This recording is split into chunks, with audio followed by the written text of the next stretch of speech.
ये है Gayatri media group और आप देख रहे हैं ताज न्यूज, आईना सच का।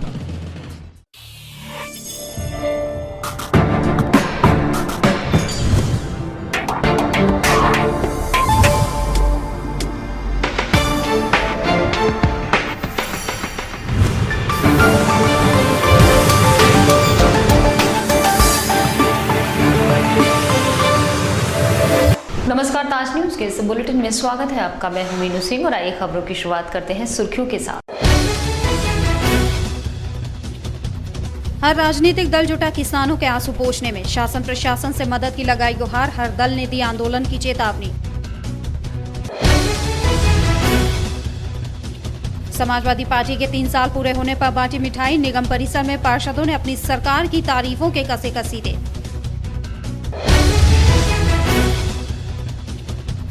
ताजमहल का दीदार अब पर्यटकों को पड़ सकता है महंगा, कहीं खुले हैं मेन होल तो कहीं झूल रहे हैं बिजली के तार। और मां भगवती को मनाने के लिए भक्त चल पड़े पैदल पैदल, करौली जाने वाले भक्तों के लिए श्रद्धालुओं ने जगह जगह किए इंतजाम। और अब खबर विस्तार से। भारतीय जनता पार्टी के नेताओं ने भीषण बारिश और ओलावृष्टि के चलते नष्ट हुई फसल पर जताया दुख, जिन्होंने शासन और प्रशासन से गरीब किसानों के आंसू पोंछने की दरखास्त की। भगवा ब्रिगेड के पदाधिकारी बड़ी संख्या में कलेक्ट्रेट पहुंचे और इस आशय का ज्ञापन सौंपा। किसानों की बदहाली के बावजूद शासन प्रशासन की चुप्पी पर उन्होंने आश्चर्य जताया है। प्राकृतिक आपदा के रूप में आगरा जिले में भयंकर ओलावृष्टि होने के चलते फसलों का भारी नुकसान हुआ है, जिससे जिले भर के किसानों के लिए रोजी रोटी का संकट खड़ा हो गया है। उनकी इस बदहाली पर भारतीय जनता पार्टी का दिल भी भर आया और उसके नेताओं ने शासन प्रशासन तक उनकी आवाज पहुंचाने की कोशिश की। जिलाध्यक्ष अशोक रैना के नेतृत्व में पार्टी के वरिष्ठ पदाधिकारी प्रशासनिक अधिकारियों से मिले और किसानों की पीड़ा से उन्हें वाकिफ कराया। बेमौसम बारिश के कारण किसानों का 80 से 90% नुकसान हो गया है। किसान बड़ा पीड़ित है, जिसको हम अन्न देवता कहते हैं, ग्राम देवता कहते हैं, जो दुनिया का पेट भरता है। वही किसान आज उसकी बड़ी दुर्दशा हो रही है बारिश के कारण, ओलों के कारण। आलू की फसल, गेहूं की फसल, सरसों की फसलें बहुत नष्ट हो गई हैं। किसान से पकड़ के रो रहा है बहुत। किसान लगभग बर्बाद हो गया है, चाहे वो गेहूं की फसल हो, चाहे आलू हो, चाहे सरसों हो, सब खत्म हो चुका है। और इससे पहले भी 4 तारीख को हम आगरा के कमिश्नर से मिले थे, उनसे आग्रह किया था कि आप इसका सर्वे करा लीजिए, लेकिन कोई सर्वे नहीं हुआ। मेड़ पे बैठ के और ऑफिसों में बैठ के सर्वे कर दिया गया है। 15 दिन से किसान की बर्बादी का मंजर चल रहा है। किसान के धन, किसान की संपदा चौड़े में पड़ी हुई है। जब प्राकृतिक आपदा आती है तो वर्तमान में प्रदेश सरकार, जिला पंचायत, जिलाधिकारी आगरा, कमिश्नर आगरा, सबका दायित्व बनता है तो उस पीड़ा की घड़ी में वो जाके पहुंचे। अभी तक कोई प्रशासनिक मशीनरी जिले में पहुंची नहीं है। उनके नेताओं ने कहा कि किसानों की 90% फसल नष्ट हो गई है, जिसके लिए अभी तक कोई कार्रवाई नहीं हुई है। भारतीय किसान संघ के जिलाध्यक्ष श्याम सिंह चाहर ने किसानों को मुआवजे के साथ साथ उनके सभी ऋण माफ करने की मांग भी उठाई है। मौसम की नाइंसाफी के शिकार किसानों के साथ किया जाए इंसाफ। बहुजन समाज पार्टी ने जिला प्रशासन से ये मांग उठाई है। बसपा नेताओं का प्रतिनिधिमंडल इस संबंध में प्रशासनिक अधिकारियों से मिला और अन्य दाताओं के लिए उचित मुआवजे की अपील की। किसानों की मांगें पूरी न होने की दशा में बसपाइयों ने आंदोलन की चेतावनी दी है। बहुजन समाज पार्टी आगरा में किसानों की हमदर्द बनने की कोशिश में है, जिसे उनके ऊपर आई प्राकृतिक आपदा की भारी पीड़ा है। पार्टी के कार्यकर्ताओं ने जिनकी आवाज को हुक्मरानों तक पहुंचाने का काम किया। जिलाध्यक्ष मलखान सिंह व्यास के नेतृत्व में दर्जनों कार्यकर्ताओं ने इस मामले को लेकर जिला मुख्यालय पर प्रदर्शन किया, जिसमें किसानों की बर्बाद हुई फसल की क्षतिपूर्ति की मांग उठाई। उसके नेताओं ने भूखमरी के कगार पर आ गए किसानों द्वारा आत्महत्या किए जाने पर अफसोस जताया और प्रशासन से मांग करते हुए इस सिलसिले को यहीं रोके जाने की आवाज उठाई। जो किसानों की तबाही हुई है, किसान की स्थिति इतनी खराब है, किसान मरने को बेबस है। जहाँ तक कई घटनाएं भी आगरा जनपद में हुई हैं, कई मर चुके हैं। मेरे विधानसभा क्षेत्र में 2 मौत हो चुकी हैं, एक बोबरौत गांव में, एक नागर गांव में। किसानों अपने खेत को देखकर इस तरीके से विचलित हो गए थे कि उन्होंने अपना दम ही तोड़ दिया। तो इससे बुरी हालत क्या हो सकती है, और सरकार का ध्यान इस ओर अभी तक नहीं गया। तो मैं चाहूँगा कि सरकार इस पे गंभीरता से ध्यान दे। देखिए, ऐसा है, जो भी सरकार है, चाहे प्रदेश की सरकार हो या केंद्र की सरकार है, ये सरकारें किसान विरोधी सरकार है, गरीब विरोधी सरकार है। इस तरीके से इस सरकार में किसानों का, गरीबों का, दलितों का जितना उत्पीड़न हो रहा है, चाहे वो केंद्र की सरकार हो, एक मतलब काला अध्याय के रूप में ये याद किया जाएगा। इतना उत्पीड़न किसी सरकार में नहीं हुआ। पार्टी पदाधिकारियों ने चेतावनी देते हुए कहा कि अगर किसानों के साथ न्याय नहीं हुआ तो बीएसपी के कार्यकर्ता उनके साथ मिलकर एक बड़ा आंदोलन करने के लिए बाध्य होंगे। बहुजन समाज पार्टी के सभी पदाधिकारी यहाँ पर और विधायक लोग भी यहाँ पर आए हुए हैं।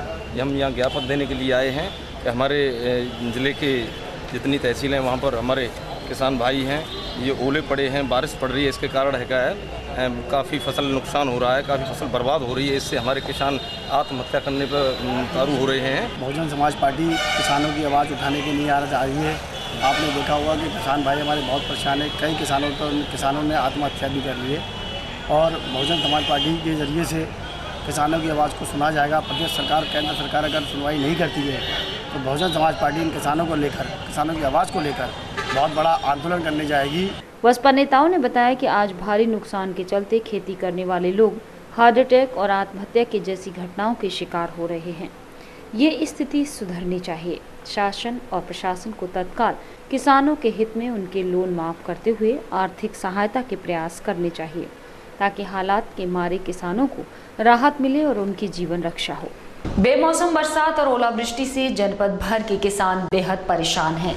इस नुकसान की भरपाई के लिए किसान सरकार की ओर आशा भरी नजरों से गुहार लगा रहे हैं, जिसमें उनका साथ देने के लिए कांग्रेस पार्टी आगे आ गई है, जिसने एक ज्ञापन के माध्यम से किसानों की हर संभव मदद के लिए सरकार से गुहार लगाई। आगरा जनपद में बेमौसम बारिश व ओलावृष्टि ने कृषि क्षेत्र में भयंकर तबाही मचा दी है, जिससे किसान पूर्णतः तबाह हो चुका है और जिले व मंडल के ग्रामीण क्षेत्रों में हाहाकार मचा हुआ है। किसान सरकार से सहायता की पुकार लगा रहे हैं, परंतु केंद्र व प्रदेश दोनों सरकारें किसानों की समयानुकूल व महत्वपूर्ण मांग के प्रति उदासीनता का रवैया अपना रही हैं। किसानों के जीवन व भविष्य को बचाने की मांगों पर गंभीर नजर नहीं आ रही। दोनों सरकारों के किसानों के प्रति इस प्रकार के उदासीन रवैये की जिला व महानगर कांग्रेस कमेटी आगरा कड़ी निंदा करते हुए कमिश्नरी का घेराव कर मंडलायुक्त को ज्ञापन सौंपा। जो विपत्ति आई है उस पर सबसे ज़्यादा इस बरसात की वजह से गांव के किसानों को विपत्ति आई है और सरकार उस पर आज तक कोई ऐसी उचित कार्रवाई नहीं कर रही कि जिससे किसानों को लाभ मिल सके। किसान जो है बराबर आत्महत्या कर रहा है और किसानों की फसलें सब चौपट हो गई है। कोई भी सरकार, चाहे केंद्र सरकार हो चाहे उत्तर प्रदेश की सरकार हो, कानों में रुई डाल के आंखें बंद करके बैठ गई है। किसान मरे तो मरता रहे, कोई सहयोग किसान को बराबर जो है उनके ऊपर विपत्ति आती जा रही है। किसान आत्महत्या करता जा रहा है, अनाज की पैदावार ख़त्म हो गई, जो भी पैदावार थी वो चौपट हो गई है। मगर जो है राज्य सरकार ने आज तक कोई ऐसा कदम नहीं उठाया जिससे किसानों को फ़ायदा पहुँचे और न उनके ऋणों को माफ़ किया है बल्कि ऋणों की कार्रवाई वसूली की है।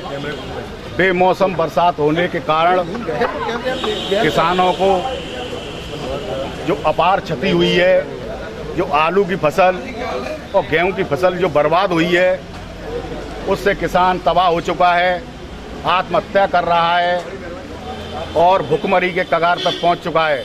लेकिन प्रदेश सरकार और केंद्र सरकार किसी भी सहायता को देने में असमर्थ है और मूक बनकर देख रही है।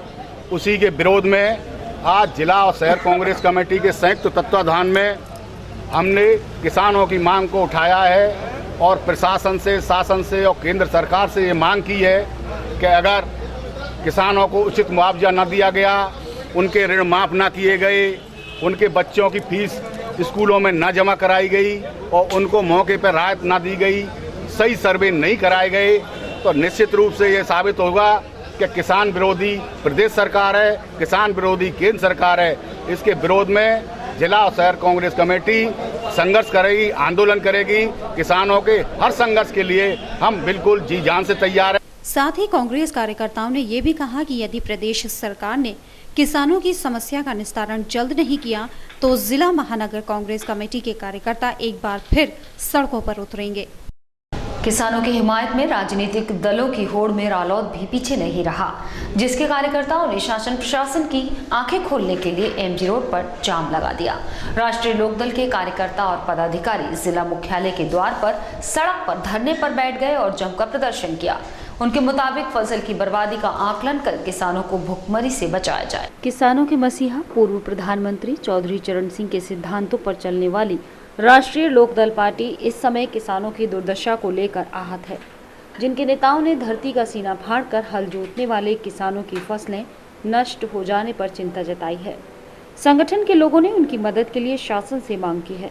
कलेक्ट्रेट परिसर में ज्ञापन देने पहुंचे रालोद नेता मुख्यालय के द्वार पर धरने पर बैठ गए और उन्होंने एमजी रोड जाम कर दिया। जिलाध्यक्ष ब्रजेश चाहर की माने तो किसानों की लड़ाई के लिए रालोद किसी भी हद तक जाएगा। पिछले कई दिनों से लगातार मूसलाधार बारिश हो रही है, ओलावृष्टि हो रही है और इस बारिश और ओलावृष्टि के कारण जो हमारा भारत का अन्नदाता, हमारा देश का अन्नदाता किसान, जिसके पास अपना जीविकोपार्जन करने के लिए इस खेती के अलावा कोई और चारा नहीं है, उसकी खेती इस बारिश की वजह से बिल्कुल चौपट हो गई, बर्बाद हो गई। हम शासन प्रशासन से मांग करने आए हैं। जिलाधिकारी महोदय को आज हमने ज्ञापन दिया है। पूरे राष्ट्रीय लोकदल के साथ में हमारे एक एक साथी, एक एक कार्यकर्ता ने मांग की है कि उस टूटी हुई स्थिति में जो हालात बिल्कुल किसान के बिगड़ चुके हैं, उनको अधिक से अधिक मुआवजा दिया जाए। शासन से प्रशासन से हमारी यही मांग है कि जो राष्ट्रीय लोकदल के पूरे कार्यकर्ताओं के, पदाधिकारियों के जो नुकसान किसानों को हुआ है क्षेत्र में, आलू की फसल हो, गेहूं की फसल हो, सरसों की फसल है, सारी की सारी नुकसान हो गया है, किसान को पूरा मुआवजा मिलना चाहिए। ऐसा है, राष्ट्रीय लोकदल किसानों की पार्टी है और राष्ट्रीय लोकदल के जो भी पदाधिकारी कल सारे गांव में, क्षेत्रों में जाके सर्वे किया, उन्होंने जांच की, देखा है किसानों मरने के कगार पर है, सारी फसलें नष्ट हो चुकी हैं, आलू बर्बाद हो चुके हैं, किसान क्या करे। रालोद द्वारा जाम की खबर सुनकर प्रशासन और पुलिस के लोगों ने एमजी रोड की ओर दौड़ लगा दी। शहर की हाटलाइन कही जाने वाली एमजी रोड पर भी गाड़ियों के पहिए थम गए और जाम खुलने के बाद ही यातायात सुचारू हो सका। समाजवादी पार्टी के सफलतम 3 वर्ष पूरे होने पर आगरा में भी जश्न मनाया गया। समाजवादी पार्टी ने इस दिन को विकास दिवस के नाम से मनाया और सरकार के 3 वर्ष पूरे होने की खुशी में जनता में मिठाई का वितरण किया। इसी कड़ी में आगरा नगर निगम के पार्षदों ने भी नगर निगम परिसर में मिठाइयां बांटी और प्रदेश सरकार के सफलतम 3 वर्ष पूरे होने पर बधाई दी। समाजवादी पार्टी की सरकार के 3 साल पूरे होने के उपलक्ष्य में निगम परिसर में सपा पार्षदों ने अपनी खुशी का इजहार मिठाई बांटकर किया। इस मौके पर पार्षदों ने केंद्र में सत्तारूढ़ भाजपा सरकार पर भी अपनी नाराजगी जाहिर की। साथ ही उन्होंने कहा कि प्रदेश सरकार ने चुनावी घोषणा पत्र की सभी घोषणाएं पूरा कर प्रदेश की जनता के साथ न्याय किया है।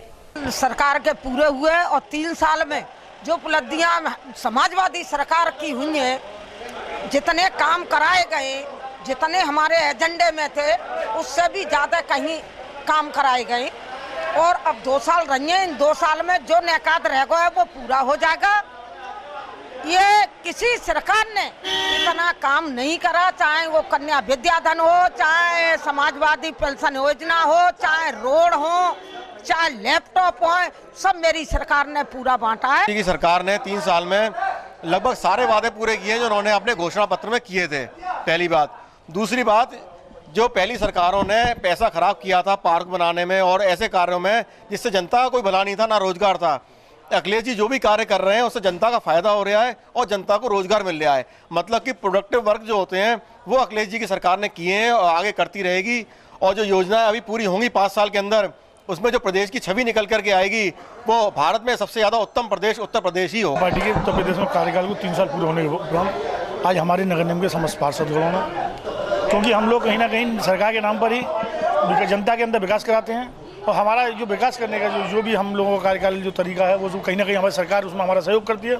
तो हम वो सरकार के सहयोग की वजह से जो हम लोगों ने अपने क्षेत्र में विकास कार्य कराए, सरकार ने हमारी विकास कार्य कराए और उस 3 साल के पूरे होने पर हम लोग बड़ी खुशी के साथ, अब आज खुशी का माहौल है। हम सभी लोगों पार्षदों ने मिष्ठान वितरण का कार्यक्रम रखा और ऐसी कामना के साथ में सभी प्रदेशवासियों को हार्दिक उनका धन्यवाद अदा किया कि उन्होंने ऐसी अच्छी सरकार को बनवाया और आने वाले समय में जो भी हमारी सरकार, जब तक हमारी सरकार का कार्यकाल रहेगा, इसी तरह के विकास कार्य होते रहेंगे और हमारी सरकार कराती रहेगी। बहरहाल कुछ भी हो, 3 साल पूरा होने पर समाजवादी कार्यकर्ता जिस तरह से खुशियां मना रहे हैं, वहां उन्हें ये भी ख्याल रखना होगा कि इसी 3 साल में अपराधों के ग्राफ में इजाफा क्यों हुआ, क्यों महिलाओं के साथ अन्याय के मुकदमों में अचानक से बढ़ोतरी आ गई? ताजमहल, जो कि दुनिया के मानचित्र पर हिंदुस्तान की पहचान है, आज अनदेखी और अव्यवस्थाओं से जूझ रहा है, जिसका खामियाजा ताज दीदार को आने वाले सैलानियों को भुगतना पड़ सकता है। ताजमहल पर जगह जगह मेन हॉल्स खुले पड़े हैं, जो किसी की बड़ी अनहोनी को न्योता दे रहे हैं। ताजमहल, जो कि आज हिंदुस्तान की पहचान है, भारत सरकार को शायद इतने राजस्व की प्राप्ति करवाता है जितना राजस्व शायद पूरे देश में बनी ऐतिहासिक स्मारकें मिलकर करवाती हैं। लेकिन विभाग को इस बेशकीमती स्मारक के रखरखाव की कोई चिंता नहीं। ताजमहल परिसर अव्यवस्थाओं का गढ़ बन चुका है। महल के फुटपाथ, जिन पर से हर दिन हजारों पर्यटक गुजरते हैं, जो शायद सैलानियों का जान का खतरा बने हुए हैं, क्योंकि इन फुटपाथों पर सीवर के ढक्कन टूटे पड़े हैं, जिससे उनमें बड़े गहरे गड्ढे बने हुए हैं, जिनमें कभी भी कोई भी पर्यटक गिरकर गंभीर रूप से घायल भी हो सकता है। ताजमहल से हर महीने करोड़ों रुपए का राजस्व भारत सरकार को मिलता है।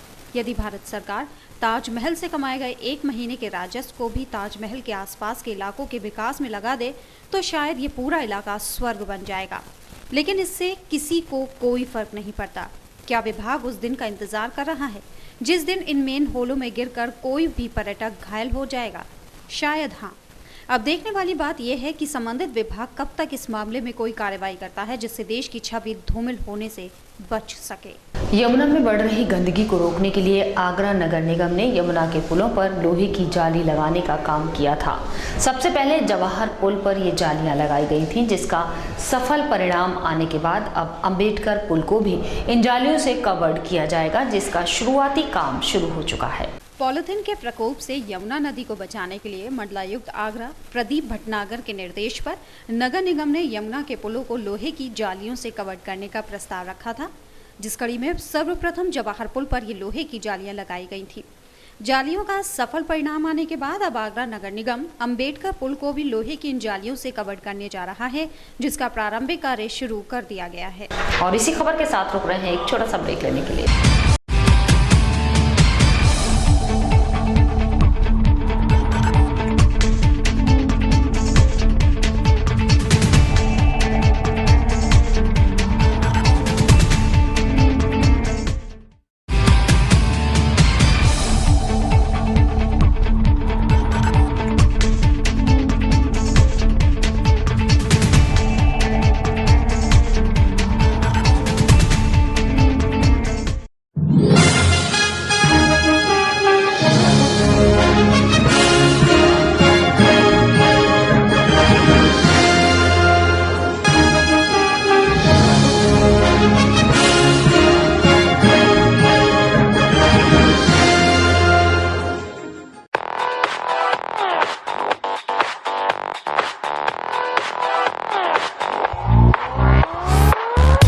बालाजी ज्वेलर्स, गोल्ड, सिल्वर और डायमंड ज्वेलरी मिलने का विश्वसनीय स्थान। हमारे यहाँ आपको gold, hallmark certificate gold jewellery नए कलेक्शन के साथ उपलब्ध मिलेगी। संपर्क करें Shri Balaji jewellers, fortune tower near Kargil petrol pump, Agra. Phone number 9719333563 और 9759333992। श्री बालाजी ज्वेलरी, दुल्हन की jewellery, AD jewellery, artificial bangles, chain व सभी प्रकार के सेट्स यहाँ पर उपलब्ध है। तो तुरंत संपर्क करें 21 सुपर बाजार, कारगिल पेट्रोल पंप के पीछे, आगरा। फोन नंबर 9358464218 और 8865911110। Give your child the best start in life with the International School Agra's unique blend of academics, experiential learning, life skills, spoken English and human values. The school is professionally managed by Bangalore-based Stratagem EduServe, India's leading education partner, and also offers America's leading sports program from Kuhu Sports. Admissions open from KGI to grade 6. Campus located at Fatehabad Road. For admissions call 07055004999 or 4449. Nandini group का एक और कदम, Nandini state. अब कागारौल में एक ऐसी colony जहां आप पा सकते हैं पक्की सड़क, स्वच्छ जल, बिजली की सुनिश्चित आपूर्ति, हरे भरे पार्क, भव्य मंदिर, कॉमर्शियल प्लॉट और दुकान, वो भी बहुत कम कीमत में। ये सब सुविधा कागारौल में गेटबंद कॉलोनी यानी नंदनी स्टेट में। अब गांव को शहर बनाना है, हमारा सपना आपका घर हो अपना। नंदनी स्टेट।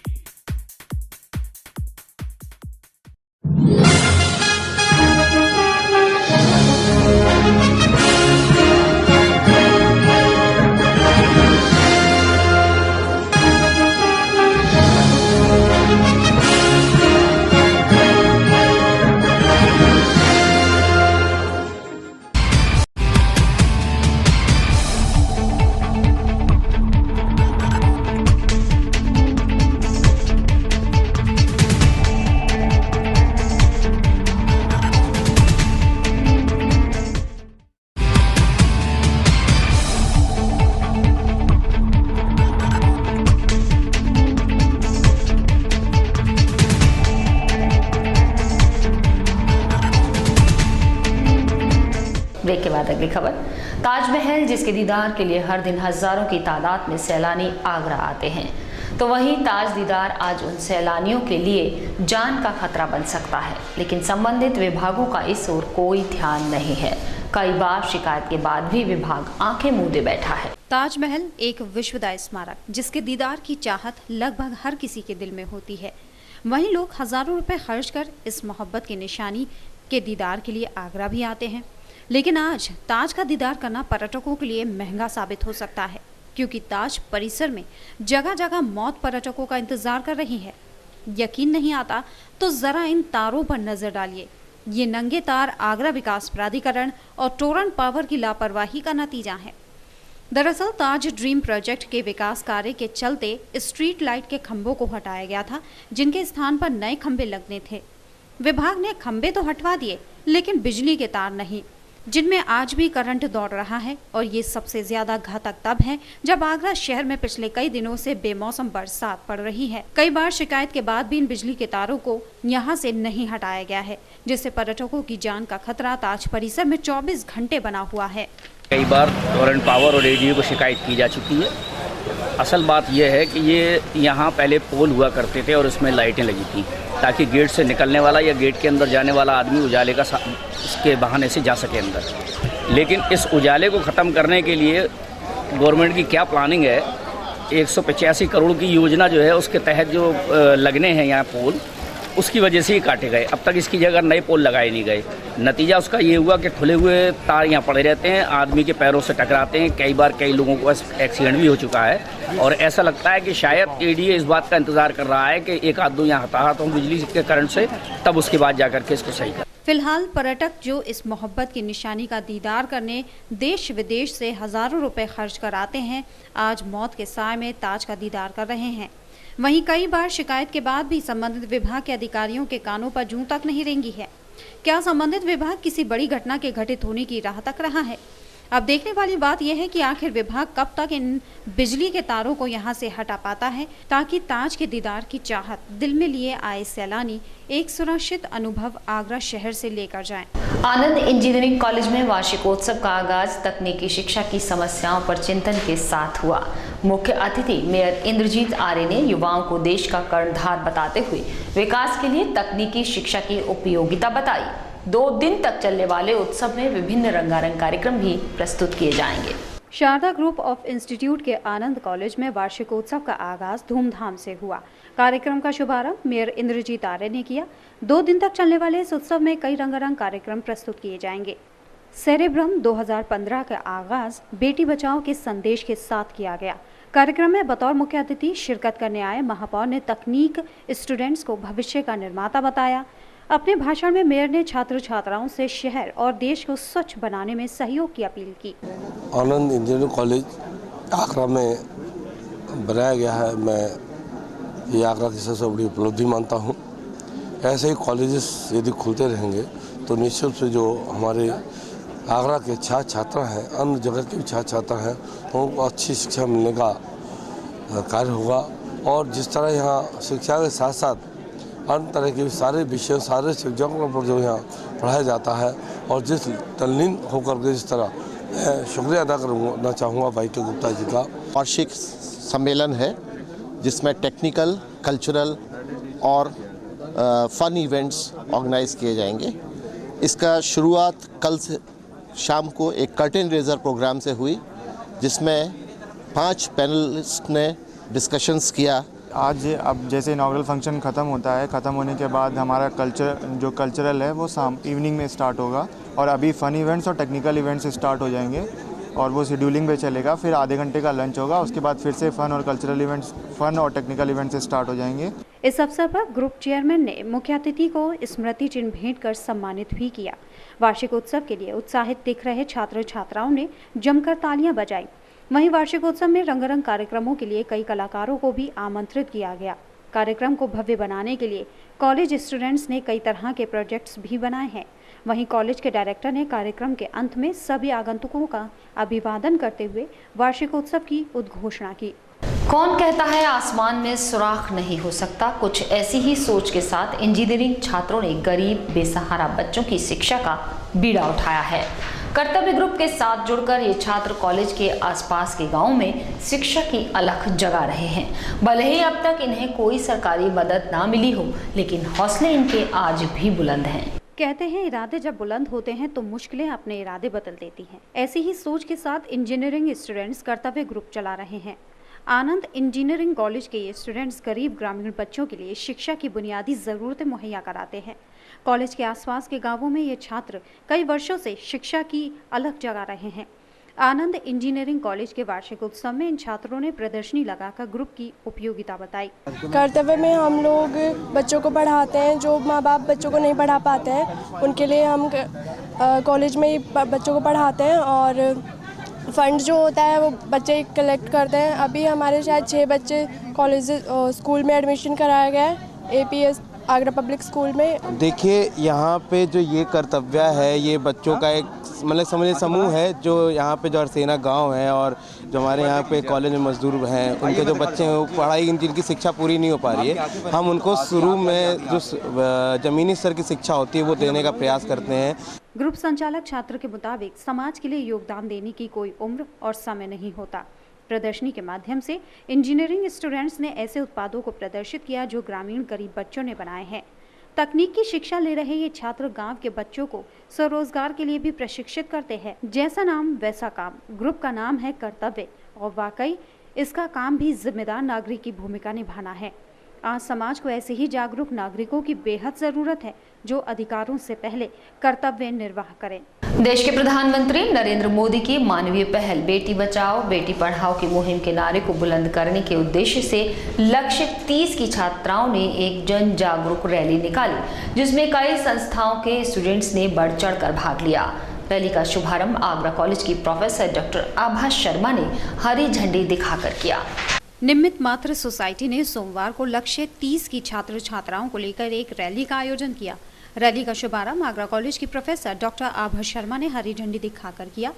बेटी पढ़ाओ बेटी बचाओ अभियान को समर्थित छात्र छात्राओं की इस रैली ने पूरे शिवाजी नगर और आसपास के क्षेत्र में भ्रमण किया और वहां रहने वाले क्षेत्रीय लोगों को बेटियों के प्रति सकारात्मक सोच रखने की अपील की।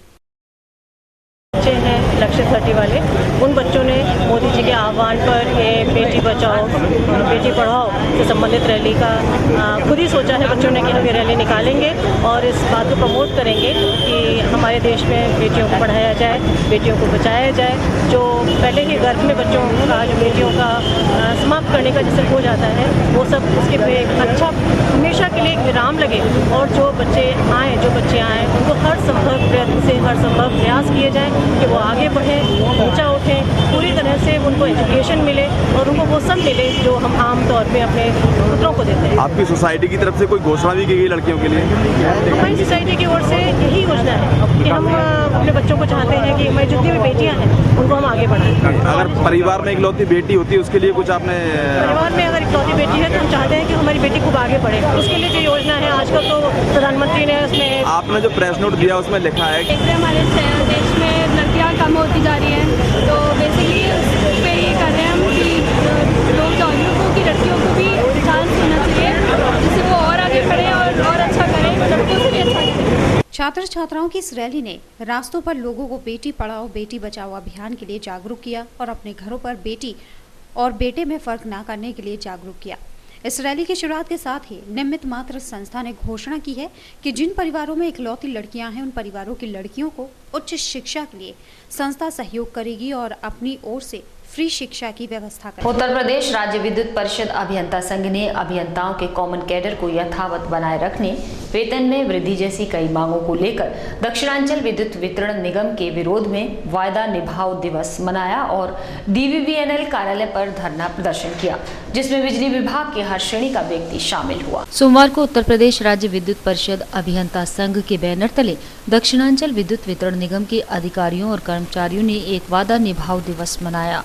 दक्षिणांचल कार्यालय पर धरने के रूप में बैठे बिजली विभाग के अभियंताओं ने बताया कि सरकार बिजली कर्मचारियों और अधिकारियों की तमाम मांगों को पूरा करने का वादा तो कई बार कर चुकी है, लेकिन उन्हें पूरा आज तक नहीं किया गया।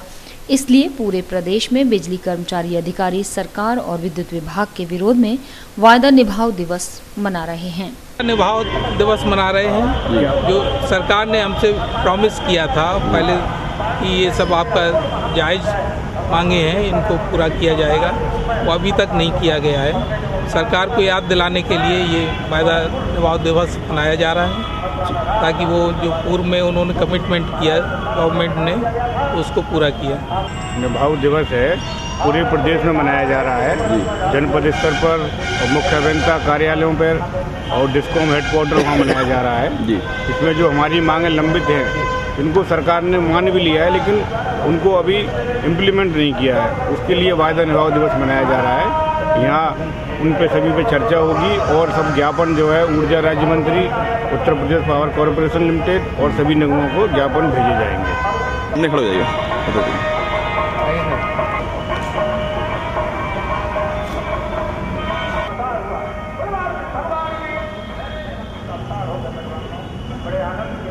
कितने लोगों की संख्या हो सकती है, कितने लोग इकट्ठे हो सकते हैं आपके? 40 लोग 40 धरने की अध्यक्षता कर रहे अधीक्षण अभियंता मनोज कुमार ने बताया कि अभियंताओं की मांगों को लेकर सरकार ने कई बार आश्वासन दिया, जिनमें अभियंताओं का कैडर जस की तस स्थिति में रखे जाने की मुख्य मांग है। ऊर्जा निगमों में विशेषज्ञ अभियंताओं की तैनाती, विभिन्न भत्तों की पुनरीक्षण और ऐसी ही कुछ मांगों के लिए उत्तर प्रदेश राज्य विद्युत परिषद संघ लंबे समय से संघर्ष करता आ रहा है, लेकिन सरकार की ओर से उन्हें अभी तक सिवाय आश्वासन के कुछ नहीं मिला। संघ ने सरकार और विभाग को चेतावनी दी है कि इस बार हमारी मांगों को नहीं माना गया तो बिजली विभाग में ताले डाल दिए जाएंगे, जिसकी जिम्मेदारी सरकार और विद्युत विभाग की होगी। गरीब, असहाय और मजदूरों को आंखों की रोशनी देने के उद्देश्य से समीर नेत्रालय शहर के समाज सेवियों ने एक चेकअप कैंप लगाया, जिसमें गरीब लोगों की आंखों का परीक्षण किया गया। साथ ही निःशुल्क ऑपरेशन के लिए लगभग 35 ऐसे लोगों को चुना गया जो दोनों आंखों की रोशनी खो चुके थे। सोमवार को दिल्ली मथुरा हाईवे खंडारे स्थित समीर नेत्रालय पर एक नेत्र परीक्षण शिविर का आयोजन किया गया, जिसमें कई समाज सेवियों और सामाजिक संस्थाओं ने आंखों के विशेषज्ञ डॉक्टरों को बुलाया और शिविर में गरीब असहाय लोगों की आंखों का चेकअप कराया। चेकअप में आए सैकड़ों परिजनों में से 35 ऐसे लोगों को चुना गया जिनकी दोनों आंखों की रोशनी लगभग जा चुकी थी। वहीं शिविर में मुख्य भूमिका निभाने वाले डॉक्टर समीर ने बताया कि 2 दिन बाद इन मरीजों का निःशुल्क ऑपरेशन किया जाएगा और ये लोग दोबारा इस दुनिया को देख सकेंगे। गरीब और ज़रूरतमंद मरीज हैं, उनको हम लोगों ने स्क्रीन करके छांट के जिनमें ऑपरेशन की आवश्यकता थी, ऐसे लगभग 35 मरीज हम लोगों ने सेलेक्ट किए हैं। इन सभी मरीजों में मोतियाबिंद निकाल के और लेंस प्रत्यारोपण किया जाएगा।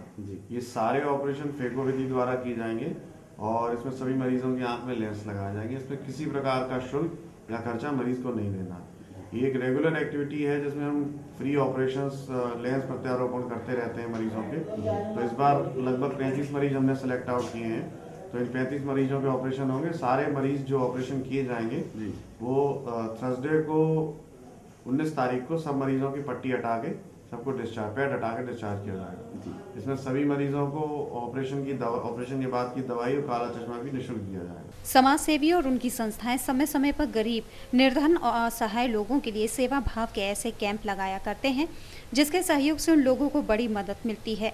कुछ ऐसी ही मदद इस कैंप में मिलेगी, ऐसे 35 लोगों को जिनके लिए ये दुनिया अंधेरे में खो चुकी थी, जिन्हें दोबारा से अपनी आंखों से ये दुनिया देखने को मिलेगी। फतेहपुर सीकरी मार्ग पर इन दिनों कैला देवी के जयकारों की गूंज और भक्तों की भीड़ देखने को मिल रही है। साथ ही कैला देवी की पैदल यात्रा में शामिल होने वाले भक्तों की सेवा के लिए तमाम समाज सेवी और माता के भक्तों ने विश्राम घर और भंडारे खोल दिए हैं। सड़कों पर कतारबद्ध रूप से चल रहे यात्री कैला देवी की यात्रा में शामिल होकर माता के दरबार में जा रहे हैं और माता के इन भक्तों की सेवा के लिए सड़कों पर श्रद्धालुओं द्वारा विश्राम घर और भंडारों का आयोजन किया जा रहा है, जिसमें तमाम समाज सेवी और कैला देवी के भक्त अपना सहयोग कर रहे हैं। 14 मार्च से शुरू हुई इस यात्रा में हजारों यात्री यात्रा करते हैं और माता का आशीष लेते हैं। की कृपा से और हम लोग कर रहे हैं। अब इस समय दाल चावल और बेसन चावल का भंडार चल रहा है। इससे कुछ समय बाद पूरी सब्जी का भंडार चलेगा। उसके कुछ समय बाद पकवाड़े और चाय का व्यवस्था चलेगी। उस समय सुबह भी चलेगी। भगवत की बरकत की कृपा भी है, उसे हम लोग कर रहे हैं। आशा करते हैं भक्तजन बहुत संख्या में आए, हमारे प्रसाद समय कैसा उत्साह देखने को मिलता है। जो कैला मैया के दर्शन को लोग जाते हैं, इससे उसका बहुत ही अच्छा लग रहा है। ऐसा लग रहा है कि और ज़्यादा संख्या में लोग आए और हम लोग ऐसे भंडार करते रहे। भगवती की बात ये है कि कराते रहे, हम लोग करते रहे।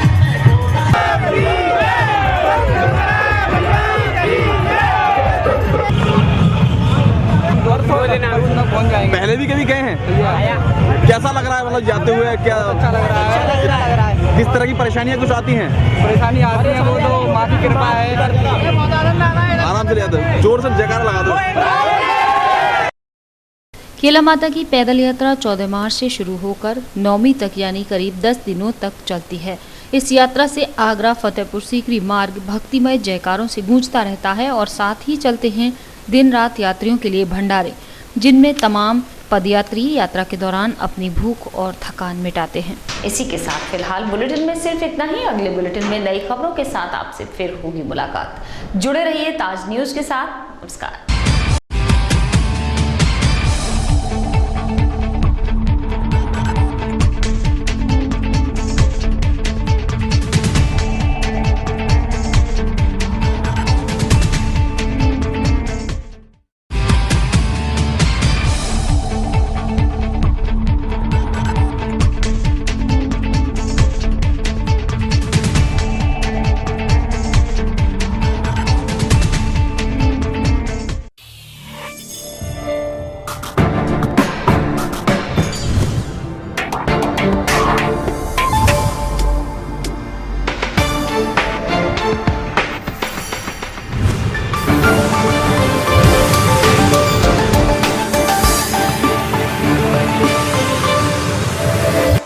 ये है गायत्री मीडिया ग्रुप और आप देख रहे हैं ताज न्यूज, आईना सच का।